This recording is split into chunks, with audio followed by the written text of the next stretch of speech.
Ayan, isang mapagpalang gabi po sa ating lahat. Bago po tayo magsama-samang pananalangin ay tayo po muna ay mag-aaral ng salita ng ating Panginoon. Unang-una po, nais ko po kayong kamustahin. Kamusta po kayo dyan sa mga kanya-kanya po ninyong mga bahay. At ngayon po, ang prayer meeting po natin ay kasalukuyang nasa online po, no? Dahil nga po sa dinaranas natin dito sa Metro Manila ay malakas po ang ulan, no? At may bagyo po. Kaya nais ko po kayong kamustahin at nawa nasa mabuti po kayong mga kalagayan. At alam nyo po, ang katotohanan po sa mga nangyayari po sa mundong ito, no? Na lalong-lalo na sa panahon po natin ngayon, na sa mga gitna po ng mga crisis na kagaya nito, meron po tayong mga inflation, meron tayong mga pagtaas ng mga bilihin, at mga unexpected medical bills, or kahit po yung mga simpleng pagod at stress sa trabaho natin, no? Yung hassle dahil nga po marami pong mga kalsada na nagbaha, ay yung traffic talaga pong napakatindi, no? At sa mga nangyayari po na yan ay napakadali po na makaramdam tayo bilang tao ng pag-aalala, no? Bilang tao po, no, na tayo po ay nag-worry, kadalasan po naghahanap po talaga tayo ng security dito po sa mundong ito. Kaya minsan, umaasa tayo sa kung ano yung meron tayo bilang mga tao, no? Nandiyan yung ating mga resources or yung sarili nating lakas. Nandiyan na rin yung mga savings natin sa bangko, or yung iba yung security nila, yung maasa sila sa promotion natin sa trabaho, o kaya yung iba naman ay umaasa sa tulong mula sa ibang tao. Alam niyo po, hindi po masama yung mga bagay po na yan, ang mga nabanggit po natin, no? Pero ang katotohanan po, kahit gaano kalaki yung anuman ang meron tayo dito sa mundo, savings natin, o kahit gaano kaganda yung career natin dito po sa mundong ito, ay pwedeng mawala at maubos po yung mga bagay na yan. Dahil po, ang katotohanan po ay ang mga bagay po na ito ay temporary lamang dito po sa mundong ito. Pero ganun pa man, salamat po sa Panginoon dahil po ang provision ng ating Diyos sa atin ay patuloy na di nagkukulang. Kaya po sa ating topic po natin sa gabing ito ay patungkol po sa provision ng ating Panginoon. Nais ko pong basahin ito pong topic po natin sa gabing ito. Ang topic po natin ay the sufficiency of God's provision, na makikita po natin dito po sa Philippians 4:19. Pero bago po tayo magpatuloy, tayo po muna ay sumandaling manalangin. Dakilang Diyos, aming Ama, salamat Panginoon sa mga oras na ito. Bagamat po ay malakas ang ulan, malakas ang bagyo at di kami nakapagsama-sama physically, ay spiritually po Panginoon ay nagkakaisa kami upang manalangin sa inyo po sa amin po mga pangangailangan dito po sa mundong ito. Kaya ingatan niyo po ang bawat isa sa kanya-kanya po nilang mga tahanan, at kami rin po Panginoon na ah, nagdaranas ng mga suliranin, Panginoon, sa mundong ito. At gayon din, bigyan niyo po ako ng katalinuhan at karunungan sa pag-deliver po ng inyong mensahe sa gabing ito. Lahat po ng kapurihan ibinabalik ko sa pangalan ng Panginoong Jesus. Amen. So ngayon po, no, ulitin ko po yung ating pong topic sa gabing ito ay the sufficiency of God's provision. Makikita po natin siya sa Philippians 4:19. Nice ko pong basahin ito pong teksto na ating pagbabatayan, or ito po yung text na pag-aaralan po natin. Ang sabi po dito, "And my God shall supply all your need according to His riches in glory by Christ Jesus." Purihin po ang Panginoon sa nabasang salita ng Diyos. At bago po tayo magpatuloy, onting background lang po, no? Dito po sa Philippians, nung magandang malaman natin yung background at context po na itong pag-aaralan po natin. Ang Philippians po ay isa pong sulat ni Apostol Pablo. At ito pong Philippians na ito ay punong-puno po ng encouragement, punong-puno ng kasiyahan, ng uh, pag-asa, no, ito pong mga nakasulat dito. At ang nakakapagtaka po, no, ito pong Philippians ay sinulat po hindi po sa isang resort or magandang kwarto para masulat po yung mga gano'ng ka-encouraging na mga mensahe para sa mga Pilipay, no, or sa Church ng Philippians. Si Apostol Pablo po, nung sulat po itong Philippians, ay nasa loob po siya ng kulungan. At kung i-imaginein po natin yung kulungan, no, sa panahon nila, or Roman prison cell, malamang pwede natin isipin na ito po ay malamig at malamang madilim. Wala siyang kasiguraduhan sa physical status niya. Pero mula po sa kulungan, ito nasulat, itong napakagandang libro na punong-puno po ng kagalakan at pasasalamat sa ating Panginoon at gayon din sa mga tumulong sa kanya sa ministry po niya na taga Philippians, no?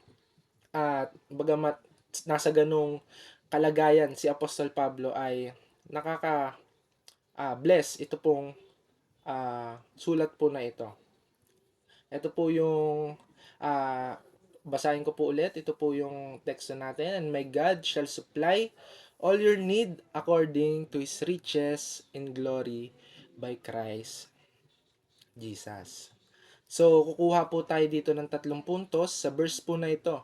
At napakaganda po ng statement of faith or declaration of faith ni Apostol Pablo nang isulat po niya itong verse po na ito, no? Una po, ang una po natin points para po sa devotion natin na ito ay yung the source of provision. The source of provision. Tignan po natin yung verse ulit at tignan niyo yung naka-highlight na na word or yung 2 words na naka-highlight po dyan. Sabi po dyan, my God and my God. Mapansin po natin, no? Dahil source of provision, yung pag-aaralan natin, unang puntos natin dito po sa verse na ito.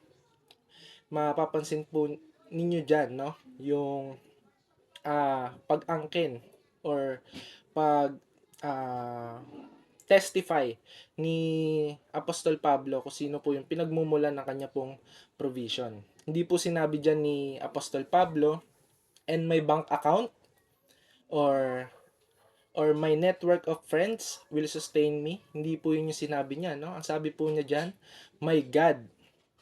At tingnan po ninyo yung salitang ginamit po niya, no? My or aking Diyos, hindi lamang po basta Diyos or hindi lang basta God in an abstract or distant way. Si Paul po, no? Kaya po niya na de-declare yung ganito pong pananampalataya, no? Na and my God. Dahil po si Paul ay kilalang kilala niya ang Diyos ng personal, no? Meron po siyang relationship at higit sa lahat na experience po niya ang katapatan po ng Diyos, no? Daang-daang na kung malalaman o maaalalahanin po natin yung experience ni Paul, no? Daang-daang beses po siyang iniligtas, pinakain at pinataguyod ng Diyos sa gitna po ng mga matitinding pagsubok. At ito pong mga bagay na ito, no, ay pinapaalala sa atin ang dalawa pong napakalaking katotohanan kapag pinag-uusapan po ang provision ng Diyos. At ayan po ay ang dalawang bagay po na ito. Una po ay yung relational security. Ang ibig sabihin po dyan daw ay who He is to us, no? Napakahalaga pong maunawaan natin na ang provision po ng Diyos ay nakatali sa ating identity at relasyon po sa ating Diyos, no? At hindi po ito simpleng transaction lamang gaya po ng ATM machine, ano, na walang pakiramdam sa atin after magbigay. Hindi po ganoon, no? Meron po dapat tayong identity at relasyon po sa pinagkukuhaan nung provision po na meron tayo. At hindi po tayo lumalapit sa kanya bilang mga estranghero, no, or na parang mga stranger na pagtapos mag-withdraw ay kanya-kanya na or walang paki sa atin, no? Pero ang katotohanan po sa ating Diyos, lumalapit po tayo sa Kanya bilang mga tunay na anak sa ating pong Diyos Ama, no? Kaya naman ang ating pong kapayapaan at seguridad sa araw-araw ay hindi po nanggagaling sa kung magkano ang laman ng ating pong pitaka o ng ating bangko, kundi mula po sa katotohanan kilala natin kung sino ang Ama na may hawak po ng ating buhay. Kaya napakahalaga po ng relational security dahil po ang relasyon natin sa Diyos ang makakapagbigay sa atin ng kapayapaan na meron po tayong connection or kung sino po siya para sa atin. Pero hindi po makukumpleto ito pong relational security. Sabi po dyan sa susunod nating nakalagay po dyan, divine ownership. Ano naman daw to? Sabi po dyan, what he holds. Alam niyo po, isipin niyo po, kung wala po tong divine ownership, ay baka mabaliwala or baka hindi rin po kumpleto yung relational security. Kasi isipin niyo po, halimbawa po, ang ating pong ama, no? Mahal na mahal po niya tayo, no? Kunyari po, yung inyo pong ama or aking ama, no? Mahal na mahal niya tayo. Mahal na mahal niya at willing siyang magbigay sa atin. Pero ang katotohanan po, no, hindi po lahat ng uh, kailangan natin ay kayang ibigay po ng ating ama sa laman. Ano ho? Kunyari po ay kailangan po natin ng malaking pera, no? Hindi naman po hindi po lahat ng tatay, no, ay kayang magbigay ng ganyan po, ng ganong pangangailangan, no? Hindi po madali. Ano ho? Kaya po parang wala pa rin pong mabibigay. Kaya po napakagandang isipin or pag-aralan or itakel ito pong divine ownership. Dahil po kasama po ito ng relational security. Ipinapaalala po rin ng mga salitang ito yung divine ownership po na ang katotohanan po na ang Diyos po ang tunay, ganap at nag-iisang may-ari po ng lahat ng bagay dito sa mundo, no? Ang lahat po ng hawak natin ngayon, ang ating pera, bahay, kalusugan at pati po ang kinabukasan natin, no, ay hindi po sa atin. Ito po ay pinagkatiwala lamang ng Diyos sa atin. Kaya kapag nananalangin po tayo sa gitna ng kagipitan, hindi po tayo humihingi sa kapwa natin may pangangailangan din o nagtitipid. Kaya po, perfect combination ito pong dalawa pong ito dahil hindi rin naman po pwede na divine ownership lang or isipin nyo po, no, meron pong isang bilyonaryo diyan sa kalsada, no, isang bilyonaryo. Pero kahit gaano po siya kayaman, kahit gaano kalaki yung o karami yung resources niya para magbigay, kung hindi naman po niya tayo kilala o kung hindi po niya o wala tayong relasyon sa kanya, ay ganun din po ang mangyayari. Wala rin po tayong matatanggap. Kaya ah napakagan napakagandang combination ito pong bagay na ito, no? Yung relational security, sabi po dito, yung relational security, ito daw po yung he has the love and commitment to give. Ayun daw po yung relational security. Yung divine ownership naman po, he has the power and unlimited resources to provide what we need. Kaya po perfect combination po itong dalawang bagay po na ito dahil po kapag may relasyon po tayo sa ating Diyos at meron na po siyang kung meron po tayong tamang relasyon sa ating Diyos na buhay, meron po siyang love and commitment para po bigyan po tayong mga sumampalataya sa Kanya. At syempre, hindi lang po yun, no? Ang sabi po rin dyan, no, na nasa Kanya na rin po lahat ng power at unlimited resources na pwedeng ibigay po sa atin, no? Napakagandang combination po kung bakit napakahalaga na itong dalawang bagay po na ito, no? Ngayon naman po ang tanong, paano naman po natin nakikita ang epekto ng mga ito sa ating pong buhay, no? Narito po ang apat na haligi na nagbibigay po sa atin ng kapanatagan kung paano natin nararanasan at napapakinabangan ang ating pong relasyon pagdating po sa probisyon ng Diyos. Ito po yung sabi, 4 pillars of relational security. Una po ay yung personal connection, na makikita po natin daw sa 2 Timothy 2 verse 19 po. Unang-una po, no, na haligi na nagbibigay po sa atin ng kapanatagan kung paano po natin nararanasan o napakikinabangan yung ating pong relasyon sa ating Diyos pagdating po sa kanyang provision. Una po ay yung personal connection. Dahil po kilalang kilala tayo ng Diyos ng personal dahil meron nga po tayong relasyon sa Kanya, alam niyang eksakto sukat ng ating pong pangangailangan. At sunod po ay yung fatherly responsibility. Magmula po nung sumampalataya tayo sa ating Panginoong Hesus, ay inampun po tayo ng ating Diyos Ama bilang kanyang anak, no? Sa pamamagitan po ng ating Panginoong Hesus. Makikita po natin yan sa Romans 8:15. At ang sabi po diyan sa Romans 8:15, no, adoption to sonship. At dahil po meron tayong kapanatagan na ang Diyos po ang ating Ama, ay may responsibilidad po ang Diyos na ibigay ang pangangailangan natin at alagaan po tayo. Kung ito po ay hihingin natin na may pananampalataya. At sunod po dyan yung divine responsiveness. Sabi po dyan sa 1 John 5:14.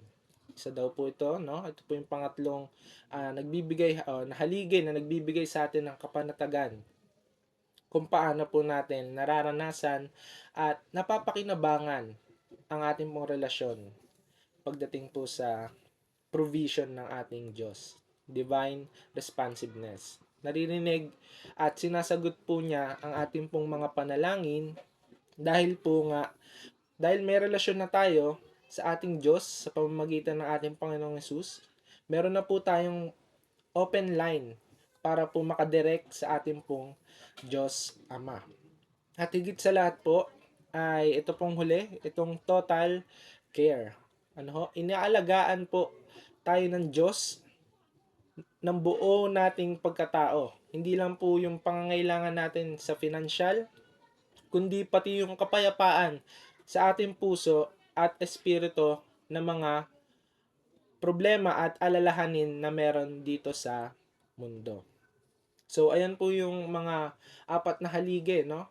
Kung paano po natin mararanasan yung relasyon natin sa pagdating po sa kung gaano kahalaga yung relasyon natin pagdating sa provision ng Diyos. Kaya napakahalaga po na kilala natin yung source of provision, no, na dineclare din naman dito ni Apostol Pablo. So ngayon po na alam na po natin kung sino dapat ang source ng ating pong provision or ng provision na pinanggagalingan po, ay ang tanong naman po ngayon ay kung gaano kadami o hanggang saan ang kayang ibigay ng Diyos sa atin. Kaya po ang second point po natin sa gabi na ito ay yung sabi po dito, the scope of His provision. The scope of His provision. Basahin po natin muli yung verse at naka-highlight po dyan yung scope ng provision na sa verse po na ito, no? Ang sabi po dyan, shall supply all your need. Shall supply all your need. Sabi po sa Greek word ng salita pong supply na sa Greek word po, ang tawag po dito ay plero or plero, which means to fill up completely o pupunuin hanggang sa umapaw, no? Alam niyo po, napakaganda po ng bagay na ito, no? Dahil po, sinasabi po dito na God promises complete fulfillment sa ating pong mga pangangailangan. Ibig sabihin po, kapag ang Diyos po ang nag-supply, hindi po siya nagtitipid at walang kulang at hindi po ito bitin. Kundi ito po ay saktong-sakto at punong-puno ang kanya pong provision sa kung ano po ang ating kailangan dito po sa mundong ito. Pero bago po tayo ma-excite sa salitang all, ano ho, dahil po, ayun po yung gusto natin eh, di ba, yung lahat ay pupunuin ng Diyos. Pero kailangan po nating linawin ang isa pong mahalagang detalye, no? Kasi madalas po, dito po tayo nagkakaroon ng misconception dito po sa dalawang bagay po na ito, no? Na saan nagkakaroon tayo ng maling expectation sa ating pong Diyos. Dahil mabilis po nating napapalitan or parang prone po na mapalitan natin yung salitang pinangako ng Diyos, which is yung need daw at pangailangan. At ito'y nagiging uh, want or kagustuhan. Kaya kadalasan po, no, marami pong mga Kristiyano ang nadidisappoint sa ating pong Panginoon dahil nga po na pagpapalit nila yung pagpo-provide or yung provision ng ating Panginoon ay kumpleto sa ating pong mga pangailangan at hindi po sa ating pong mga sariling kagustuhan. Kaya bibigyan po natin ito ng distinction, ito pong dalawang ito, pagbabanggain po natin or iko-contrast po natin ito pong dalawang bagay na ito. Yung need versus want. Bakit po napakahalagang linawin natin ito pong mga bagay na ito? Para po malaman natin at matuto po tayong makontento sa kung ano yung provision na binibigay po ng ating Panginoon. Sabi po sa next slide po natin, ang needs daw po sa Greek word ay tinatawag po na kreia. Ang ibig sabihin daw po nito ay essential for survival, life basics, endurance, na ibig sabihin strength and trials, assignment, na ibig sabihin naman ay fulfilling God's call. Sa Bible po, pag sinabing needs, sa Greek word, ang ibig sabihin daw po natin, ito po ay essential for survival, endurance, and assignment. So, ang survival po, una is yung life basics. So, ano-ano po yung mga bagay na yan? Pagkain, mga life basics po na needs natin, no? Tubig, damit, or tirahan, pambili ng gamot, or pambayad sa upa, at pang-araw-araw po na pangangailangan natin para po tayo ay mag-survive sa mundong ito. Ayun daw po yung needs na tinutukoy sa sa meaning na kreia sa Greek word. At next po dyan ay yung endurance. Ang sabi po dyan ay strength in trial. So ano naman po itong mga bagay na ito? Sabi po ay kapayapaan ng isip or peace of mind.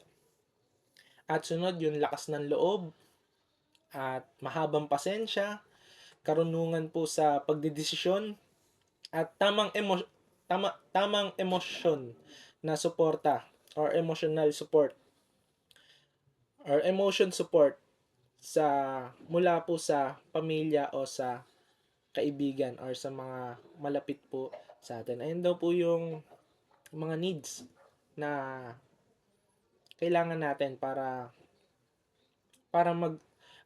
patuloy sa ating pong pamumuhay dito sa mundong ito. At at huling-huli po ay yung assignment. Nang meaning po ay fulfilling God's call. Fulfilling God's call. Ang sabi naman po dito ay yung mga, ito po yung mga exact budget para po sa ating mga ministry or mga projects or di kaya mga kasama natin sa ministry, mga volunteers, no?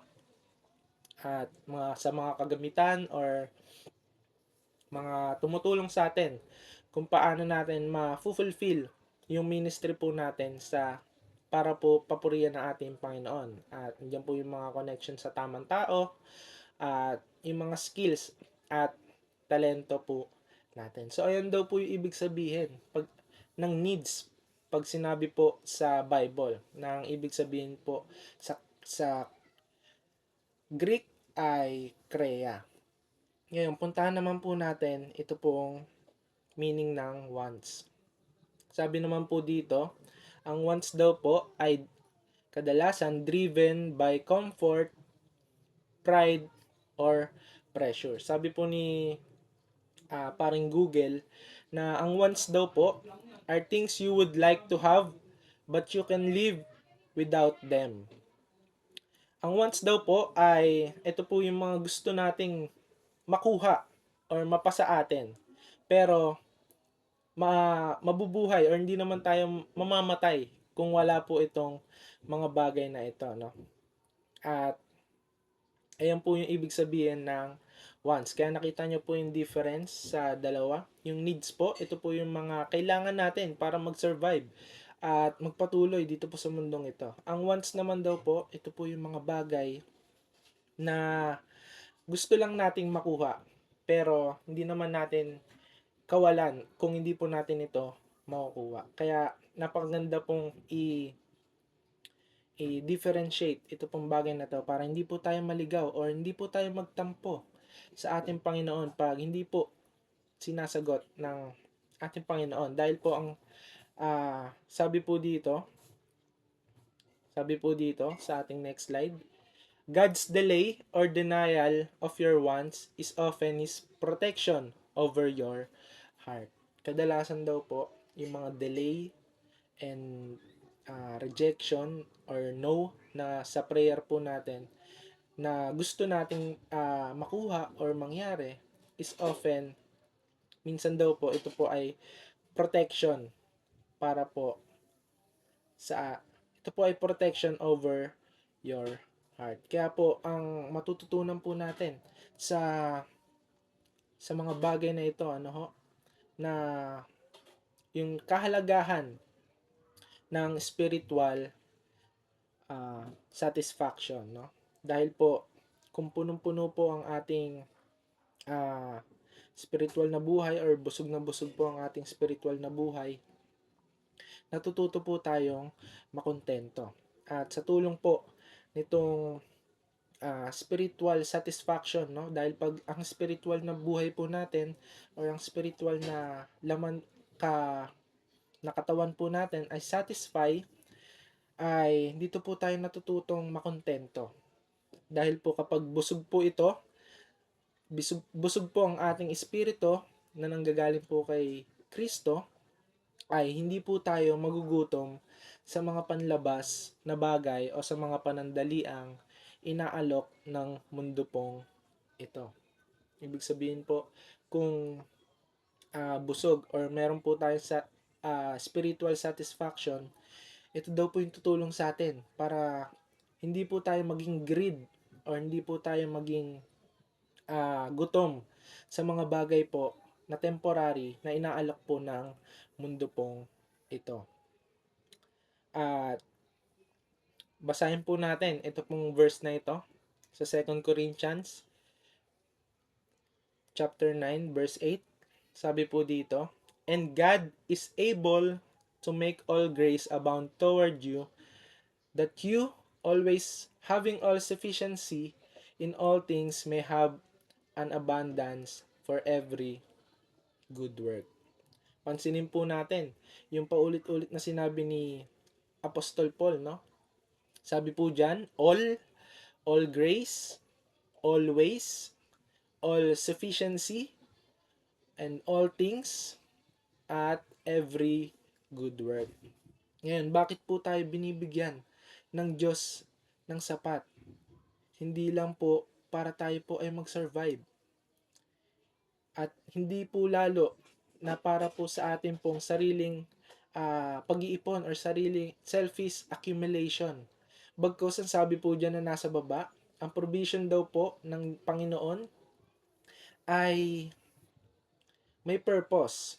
At ang sabi po dyan, conduit not a reservoir.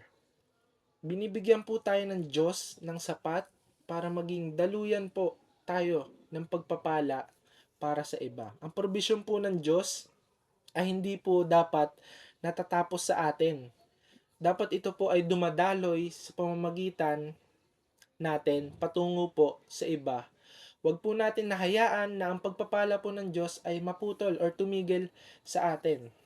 Bagkus ang pagpapala niya ay tumutulong o nagbibigay sa atin para tayo po ay magkaroon ng kakayahang tumulong, maglingkod, maging kasangkapan para po sa kanyang kaluwalhatian. Sabi po dyan, conduit, not a reservoir. Alam niyo po yung conduit, yan po yung parang tubo na dinadaluyan po at hindi po reservoir kung saan iniipon lang natin sa atin yung provision ng Diyos. Bagkus tinuturo sa atin ng verse po na ito na tayo po ay maging daluyan ng kanya pong pagpapala para po sa ibang mga tao at ibang mga kapatid po natin.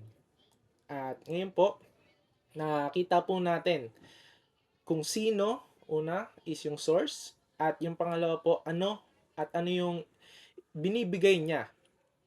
At yun po yung scope, no? At kita po natin na ang Panginoon po ay nagbibigay sa atin pong mga pangangailangan, no? Sa lahat po ng ating pangangailangan. Ngayon naman po, ito po yung pinakamagandang part ng topic po natin sa gabi pong ito.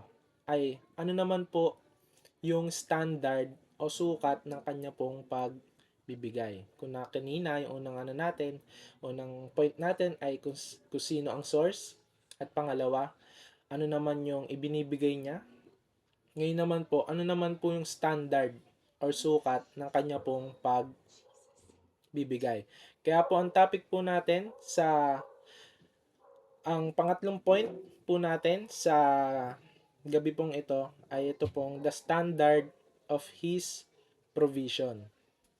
The standard of His provision.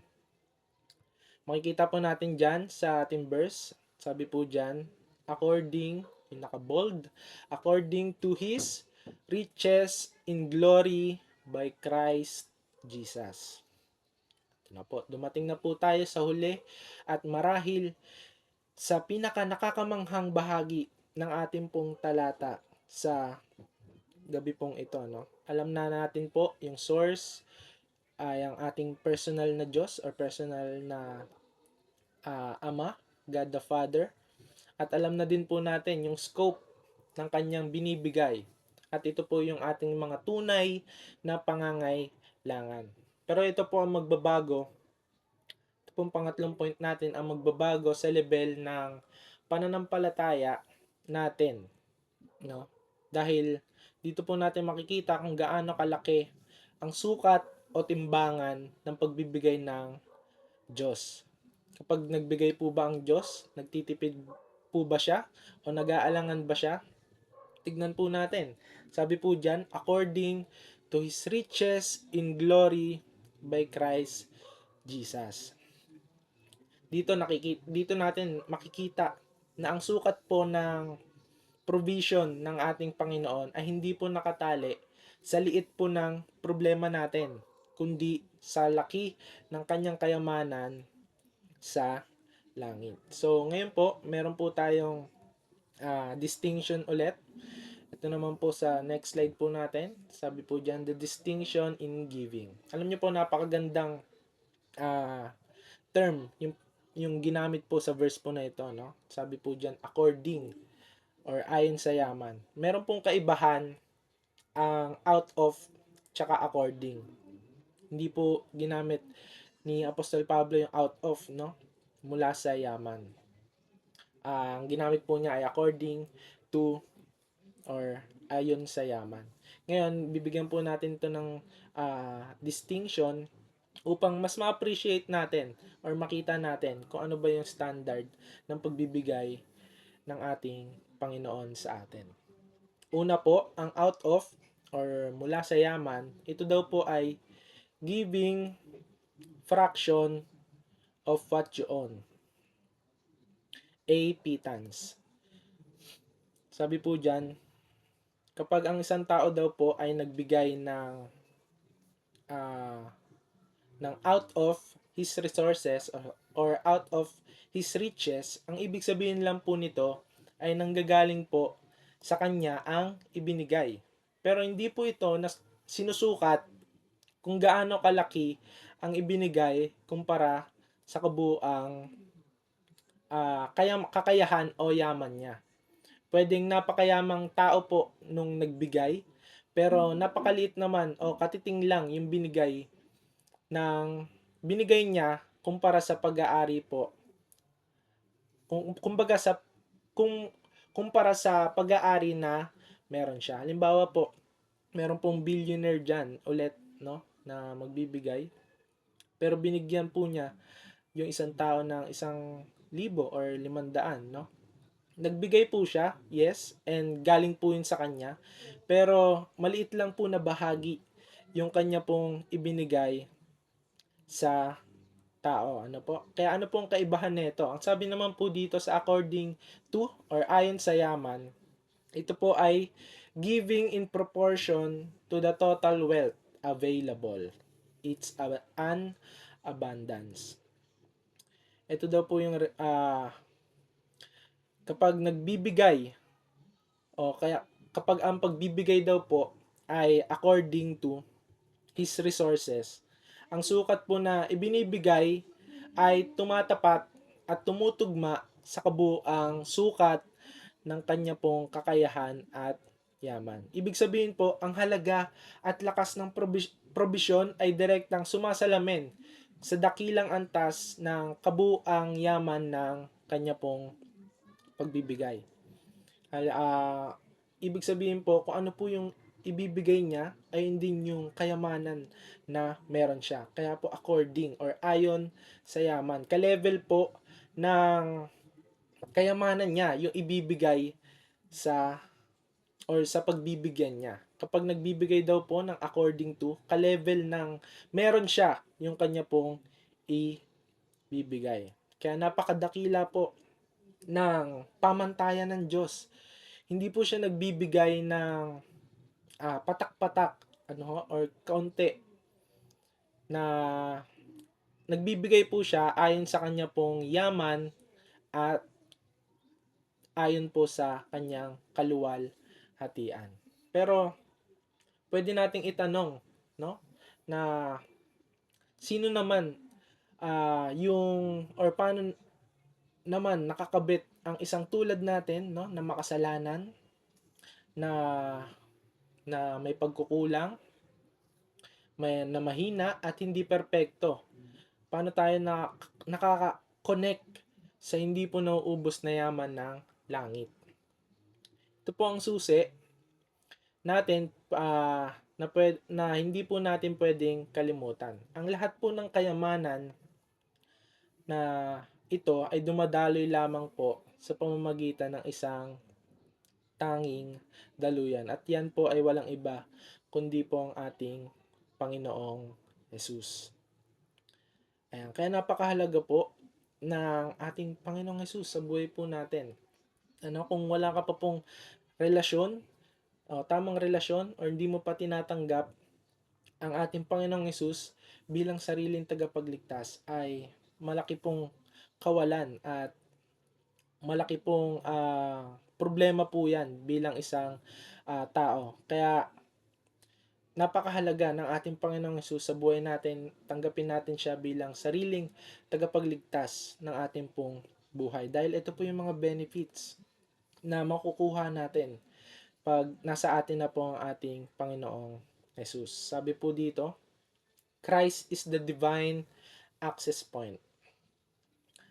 Sabi po dito sa Colossians 2, verse 13 to 14, sabi po dyan, when you were dead in your sins and in the uncircumcision of your flesh, God made you alive with Christ. He forgave us all of our sins, having canceled the charge of our legal Indebtedness which stood against us and condemn us, He has taken it away, nailing it to the cross. Alam niyo po sa lumang tipan, ang kasalanan po ng tao hanggang ngayon po, ang kasalanan po ng tao ang naglagay po ng malaking pader sa pagitan po natin at sa Diyos.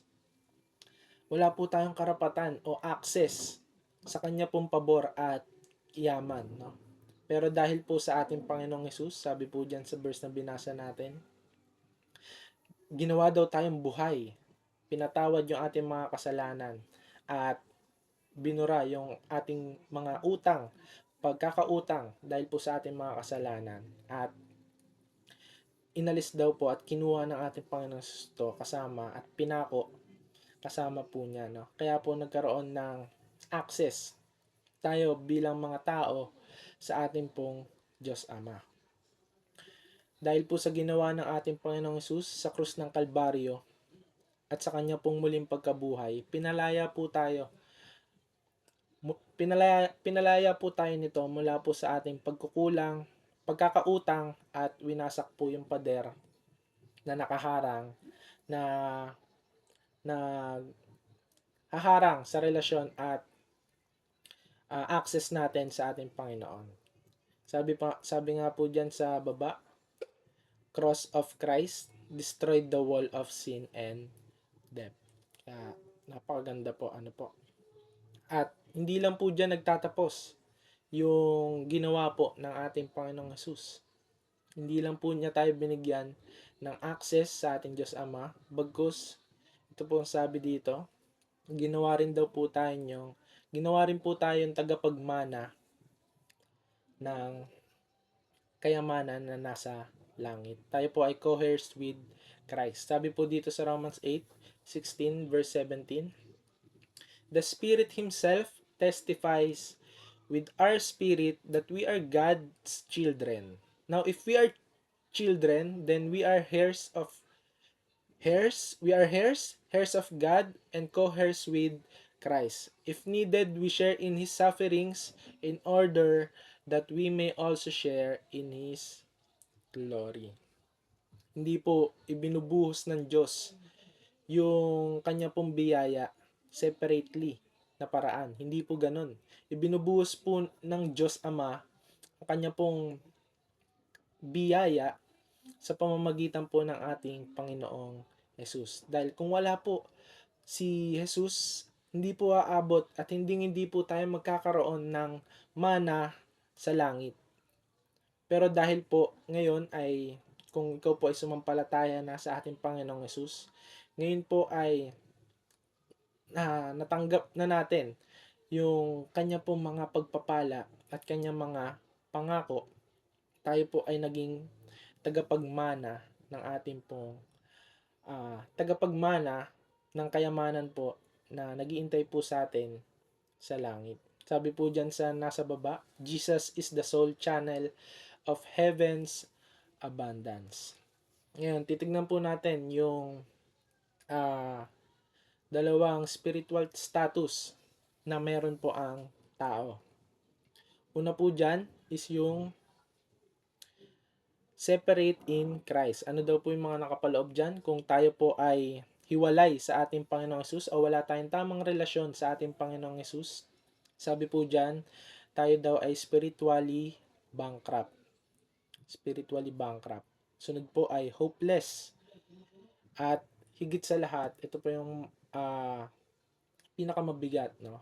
Tayo po ay destined to go to hell.